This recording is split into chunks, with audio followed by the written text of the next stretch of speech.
لو كان بيننا الحبيب لدنا القاسي والقريب من طيبة قبل المغيب طالبا قرب الحبيب.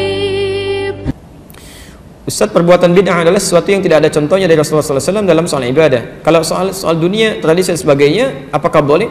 Pertama begini, teman-teman sekalian, tolong lengkapi kalimatnya ya. Tidak setiap yang tidak ada contoh dari Rasul itu disebut bid'ah. Hati-hati. Ya harus tuntas penjelasannya, jangan memberikan celah ya. Ingat, yang disebut bid'ah itu sesuatu yang tidak ada ketentuannya dari Rasul.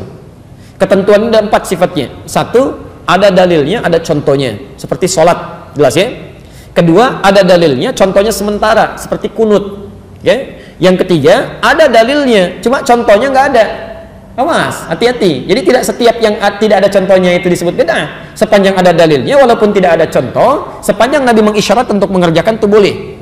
Boleh, karena tidak setiap yang disampaikan Nabi beliau contohkan kalau dalam kondisi tertentu. Ya, misal, saya beri contoh misalnya tahiyatul masjid. Ya, tahiyatul masjid. Tayyib. Nabi selama hidupnya itu tidak pernah tahiyatul masjid. Tidak pakai tidak pernah tahiyatul masjid. Dia baik. Kenapa? Karena rumah Nabi di masjid. Jelas ya?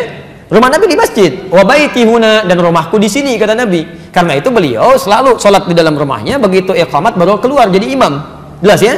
Tapi Nabi katakan pada Sulaik al-Qatafani ketika beliau masuk ke Masjid An-Nabawi ya, dalam keadaan dia bisa sholat terlebih dahulu, kemudian dia langsung duduk. Maka kata Nabi dikatakan, "Idza dakhala ahadukum al-masjid fala yajlis hatta yusalli rak'atain." Kalau Anda masuk ke masjid dalam suasana yang santai, tenang, ingin i'tikaf duduk, maka jangan langsung duduk kecuali salat 2 rakaat terlebih dahulu. Jelas di sini? Nabi sendiri tidak mempraktikkan itu karena kondisinya memang tidak memungkinkan. Jelas ya? Yang kedua yang lebih dahsyat adalah, maaf, Anda zakat pakai apa? Beras, kan? Uang. Nabi nggak pernah zakat pakai beras. Silakan tunjukkan pada saya. Satu hadis saja yang menunjukkan Nabi pernah zakat pakai beras.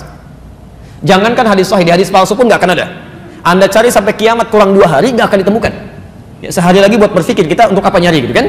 Baik, nggak ada karena Nabi zakatnya pakai gandum atau pakai kurma. Tapi kemudian di zaman Muawiyah ketika beliau jadi gubernur di Syam, di Damaskus, beliau katakan yang dimaksud zakat menggunakan kurma ataupun gandum itu irqun, makanan pokoknya. Jadi kalau makanan pokok di satu tempat kemudian digunakan sebagai bagian dari zakat itu boleh. Ya, sepanjang itu bagian dari makanan pokok. Makanan pokok kita apa? Itu makanan ibu. Ya, makanan saya itu nasi. Beras itu makanan pokok bagi hewan yang bertembolok. Ya, ayam itu makanan pokoknya beras. Tapi nasi sumbernya dari beras, boleh menjadi bagian dari zakatnya. Tapi contoh dari Nabi tidak ada. Jadi tidak setiap yang nggak ada contohnya itu disebut dengan bid'ah. Jelas ya? Kecuali yang keempat, tidak ada dalil, tidak ada contoh, kemudian dikerjakan itu yang bermasalah. Salat, saya tutup sampai sini karena waktu kita akan masuk adzan asar. Salat takbir sampai bersedekap. An-Nasai nomor hadis 886 sampai 889. Nabi katakan angkat sejajar dengan bahu, Al-Bukhari 715, angkat sejajar dengan daun telinga, An-Nasai 1101, kemudian langsung letakkan telapak tangan yang kanan di punggung yang kiri, letakkan di dada. Ya, taib, bahasanya langsung. Contohnya jelas, dalilnya jelas. Anda melakukan kegiatan misal diangkat tiba-tiba nggak enak kiri dulu, mungkin enaknya kanan dulu, masukkan kanan, angkat tutup begini. Itu yang tidak ada dalilnya, tidak ada contohnya. Jelas ya? Nah, teman-teman sekalian, karena sudah masuk ke asar, kita harus berhenti untuk persiapan sholat asar. Jika ada yang benar yang saya sampaikan silakan amalkan, kalau ada yang keliru silakan tinggalkan, ambil pendapat Ustaz yang